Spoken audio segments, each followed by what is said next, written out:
Muy bien, buenos días. Pues en esta ocasión avanzaremos un tema adelante. Como se darán cuenta, no estamos profundizando demasiado en los temas que vamos viendo, pero sí vamos abarcando lo más importante.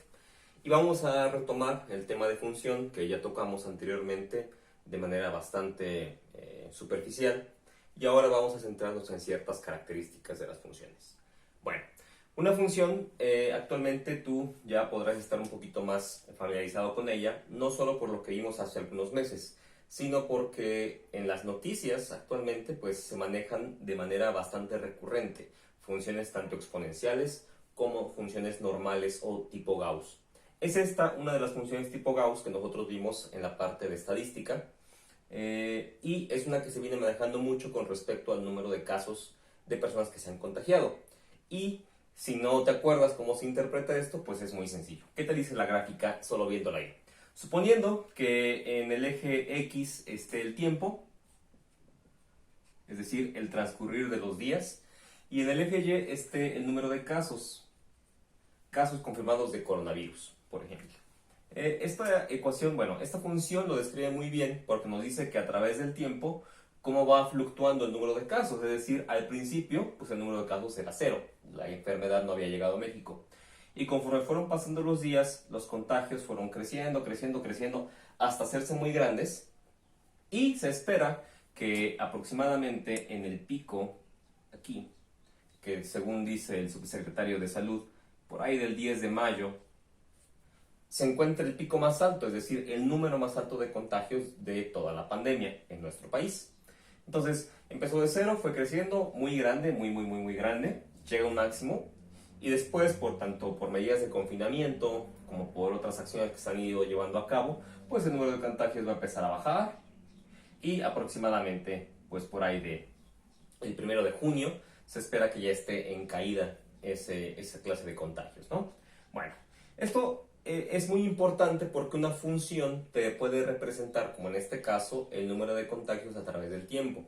Pero como dijimos, también puede representar muchísimas cosas, es decir, la fluctuación de dinero a través del tiempo, cómo va a variar el tipo de cambio, cómo varía el tipo de población, o sea, todas las cosas que tengan que ir cambiando, que en realidad es todo, pues se pueden representar muy bien con una función, que es una representación gráfica de un comportamiento de un fenómeno. Ok, bueno, ahora que estamos viendo lo que son estas funciones y dónde las podemos encontrar, necesitamos preguntarnos, pues, cómo armar una función.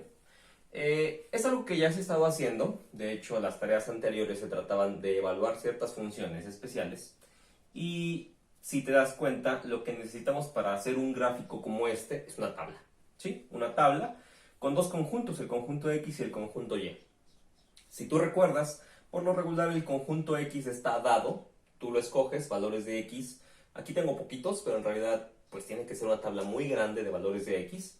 Y luego tú vas calculando los valores de Y, donde te van mandando cada uno de los valores de X. Esta gráfica, por ejemplo, podría relativamente ajustarse a esto que está acá. ¿Por qué? Porque dice, cuando X vale 0, Y vale 0. Ahí está, en el 0,0. Cuando X vale 5, más para acá, Y vale 25. Sería un punto como este. Cuando X vale 10, o sea, como por aquí, X vale 10, Y va a valer 300, se hace muy grande.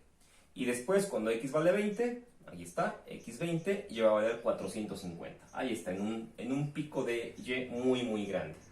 Después, cuando Y vale 30, como por acá, pero cuando X vale 30, Y va a valer 200. Anteriormente aquí estaba en 300 y ahora pues bajó, va a estar bajando por aquí. Yo necesito en realidad muchas parejas de estas ordenadas de X y Y para poder representar un gráfico como este. Mientras más puntos tengas, pues más fácil va a ser hacer tu gráfico y ver el comportamiento de una manera bien sencilla, de manera visual. Ok, entonces necesito una tabla para una función. ¿Qué es? Vamos a relacionar esto con lo que sigue, que ya sabías, que es en realidad una función. A grandes rasgos, digo, esto es la parte técnica, la parte teórica es esta. Una función que es una regla de correspondencia entre dos conjuntos, el conjunto X y el conjunto Y, donde esta función o esta regla dice que cuando agarro una X de acá, pues le voy a asignar una y solamente una algún lugar dentro del conjunto Y. De manera que el punto que se encuentra aquí, este punto se va a llamar f de x, ¿correcto? Todos los puntos que están acá son x, x1, x2, x3. Hay muchos elementos del conjunto x, pero una vez que f los agarra y los aprieta y los transforma en y's, en elementos del conjunto y, que a su vez se van a llamar f de x, ¿correcto? Bueno, esa es la notación. Ahora, la pregunta importante es, ¿qué necesito para establecer una función? ¿Cómo puedo crear una función? ¿Cómo sé que algo es una función? ¿Cómo está bien definida? Bueno, si tú analizas bien estas cosas, esto que te acabo de decir, puedes llegar a esta conclusión, que para poder establecer una función necesito tres cosas. Primero, un dominio, es decir, un conjunto de salida, el x, o esta columna x. Necesito un contradominio, o rango, o en otras palabras, un lugar de llegada, otro conjunto, un conjunto y, donde estos van a llegar para acá. Y necesito una regla de asociación, esta f, ¿sí? La regla de asociación puede variar mucho. ¿Qué es una regla de asociación? Pues es una expresión algebraica, por ejemplo, x cuadrada, e a la x, x por el seno de x menos x cuadrada más 2x cúbica, no sé. Esa expresión algebraica en realidad es esa regla de asociación. Una vez que esté establecida esas tres cosas, yo podría ya hablar de que una función pues se puede ser establecida. Sin embargo, hay algunos detalles sobre los cuales yo tengo que poner atención. Y uno de ellos es el dominio de una función. ¿Qué es el dominio? ¿Cómo puedo establecer claramente quién es este y quién es este? ¿Son todos los números? ¿Son solamente un conjunto? Bueno, en el siguiente video lo explicaremos.